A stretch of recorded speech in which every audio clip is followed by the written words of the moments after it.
rest in peace to Biz. Word. Of course, shout out to Cool V. You know what I'm saying? Of course, we ain't tight like that, but he's always very supportive. Yo, maybe it's the connection, I don't know. No, it's fair. But he's been very supportive Yeah. with his comments and everything. And of course, as a youngster coming up, man, you know, that was one of my go-to cassettes that you pop in the deck, man. You know what I'm saying? Yeah. So rest in peace to Biz. And shout out to everybody around the area, you know what I'm saying? Of course, you know, everywhere, all in Jersey, but especially Monmouth, Ocean County, you know what I'm saying? Lost Paradise, you know what I'm saying? Like you said, oh man, you know what I'm saying? With the, and I'm going to interject off something you said. Okay. Big ups to, was it Chop and Herring? Chop Herring. Chop Herring. Big ups to them. It just goes to show you, great minds think alike. Because technology-wise, we're all kind of, you know, we're all learning our way. Some more than others, of course, you know, more technologically advanced. But I've been trying to do that for a while, like with little demos that you find. Because a lot of y'all cats don't know, it wasn't readily available in polished quality once upon a time. Once upon a time, you put it on a cassette tape, and you might have the next Illmatic. And then you put it in a drawer because it never happens for you. It gets dusty and crusty, and once you play it back, there's pops and hisses and whatever. But you still got that masterpiece, which we all have. You know what I'm saying? Chop Herring put their technology mind with the love for hip hop, and they're gathering up a lot of demos and whatever. They actually reached out to us and said if we want to put out some two-area traveler stuff. Oh, word? You know what I'm saying? So big ups to them. I really do feel like, you know what I'm saying, that's what this In the Spotlight's about. Bigging up's everybody that needs to be bigged up and that people don't know about. So you could go ahead and Google them, check them out and whatever. So that's that. Jersey. Jerusalem. Boxcar Productions. Another smash.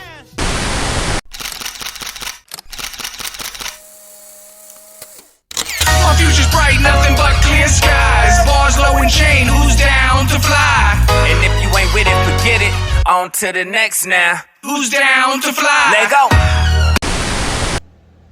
Now back to skills. I gotta keep piggybacking on what he said. Number one, so that we have, you know, everybody's, you know, knowledge quenched. But then the other thing is, so I could also agree with what you're saying, and let the people that are watching this know I'm agreeing with what you're saying.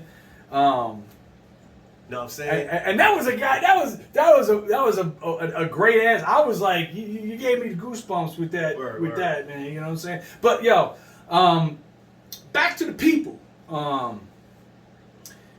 And again, some of this you might just have to reword or go into depth, you know. And again, I'm sorry for the people out there. If this seems like we're duplicating anything, it's really not duplicated.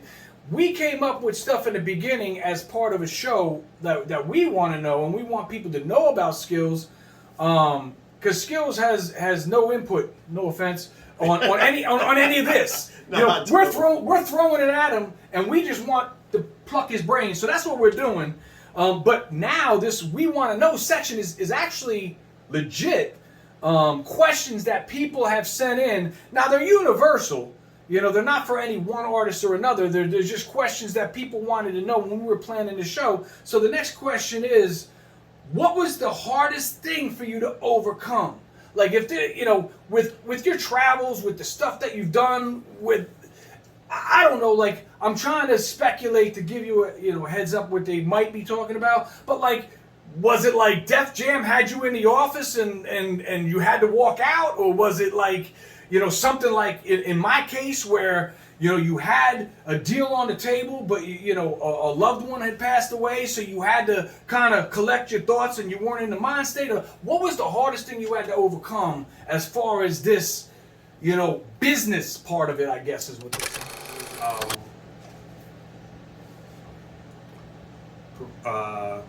Perverted Dollar not wanting to make records no more, which was totally understandable because, like, you know, as time went by, life got in the way, and after dealing with the, you know, industry politics, it kind of just, you know, wiped out the energy, man. And it, you know, it was not still active in music, but not really pursuing the thing. So that was a hard pill to swallow, like, you know, not being able to make music with my brothers. And that's what, you know, and that kind of spawned the Cruise Mega project. So, and you know, not that's not a bad thing. Just, you know, I was still gun ho with, you know, making beats, you know, and you know, things change, and you gotta accept those changes. That's still family regardless. So, but we're still making records, but they're just old records that's being re-released. So, which I get it. You know, I 100% get it. Like what you know, Sham and Wayne was talking about, because, you know, as you know, we've been through it too. Back and forth, the shaft, or whatever. In my life, it was just personal obstacles. It's always one thing after another. And then same thing happened to me. You know what I'm saying? My man Jim Center said, "Look, man, I'll help you because it's all love." Yeah. You know what I'm saying? And I'm behind you 100%.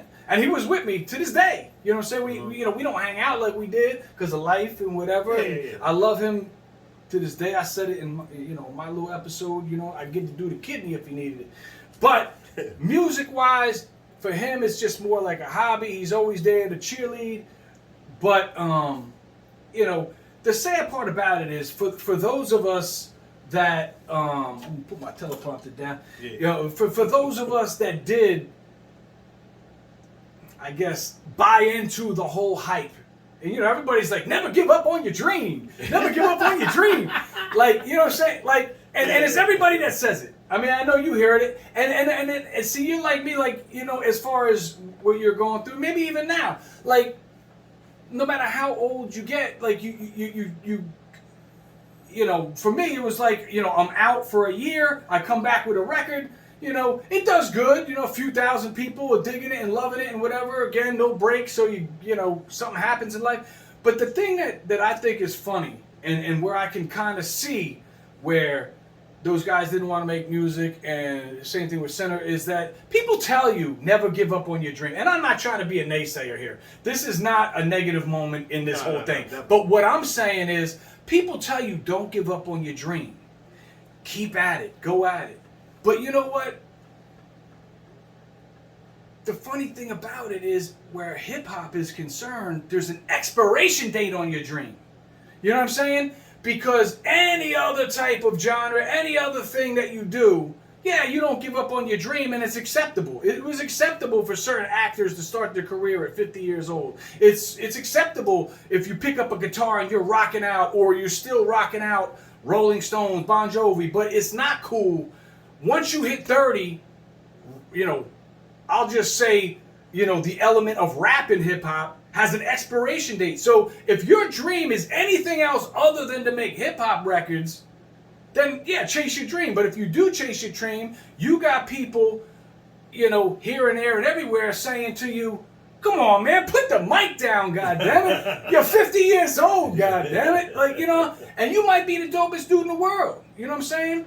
Same thing with, you know, I don't know if it's the same per se as with DJing, but I've heard in a lot of circles, you know what I'm saying, that even with DJs, like, you got a DJ and he's still rocking and he's 68 years old, you know, doing a DJ, people are like, come on, man, you know what I'm saying, like, why?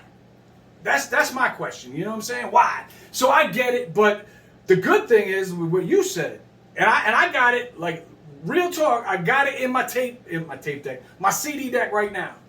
I got Perverted Dialect in there. So get that, man. Word. And check out these pop-ups. You know what I'm saying? Yeah. So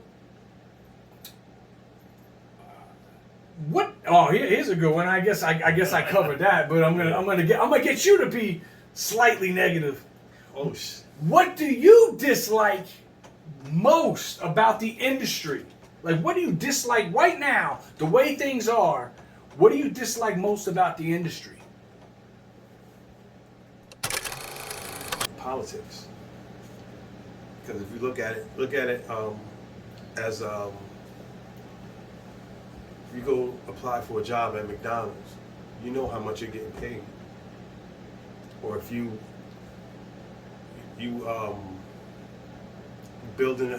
go paint somebody's house, you know how much you're getting paid.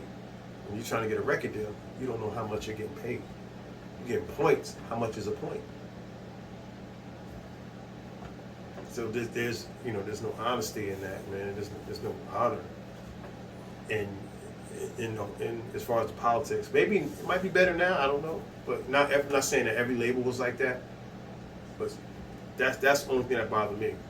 Like you doing all this work to get what? 10 cent a record, 6 cent a record. Y'all do the math. So true, so true. You know what I mean? You know, and it goes a lot deeper than that. We're not going to even get into that. There's more. He's the most positive dude in the world, people. You know what I'm saying? So he's just keeping it, you know what I'm saying, light mode. And that's a true answer, and I agree. You know what I'm saying? You don't know.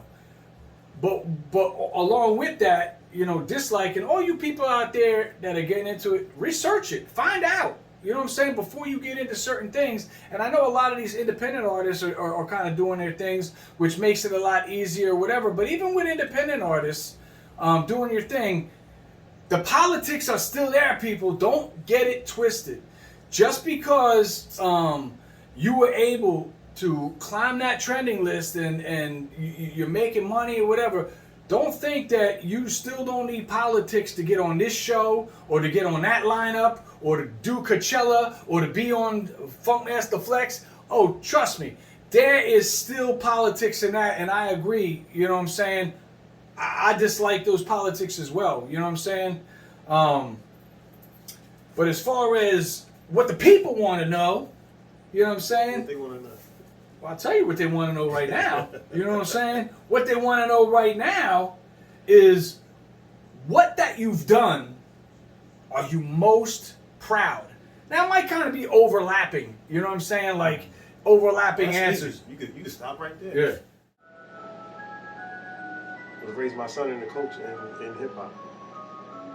That's to actually, you know, to see him outdo me and do what I do times 50 on steroids.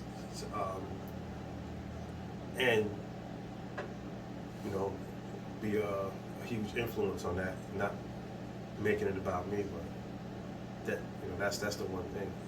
And he has an album coming out, Toast to Darkness, coming very soon, so look out for that. You pay less. I'm way more than a predator. I'm an apex. Hope your girl ain't around when I'm wearing gray sweats. Cause you can see a nigga print by the way that I ball. Look at me and you will squint like that. Wouldn't let me eat. Now at the table I say grace for you. Used to have to struggle. Always knew that we would make it through. Yeah, watch me grow. That's what they hate to do. Now Girl Scouting me, I got the dough, but not to bake a few. Cookie cutter rappers, they replaceable.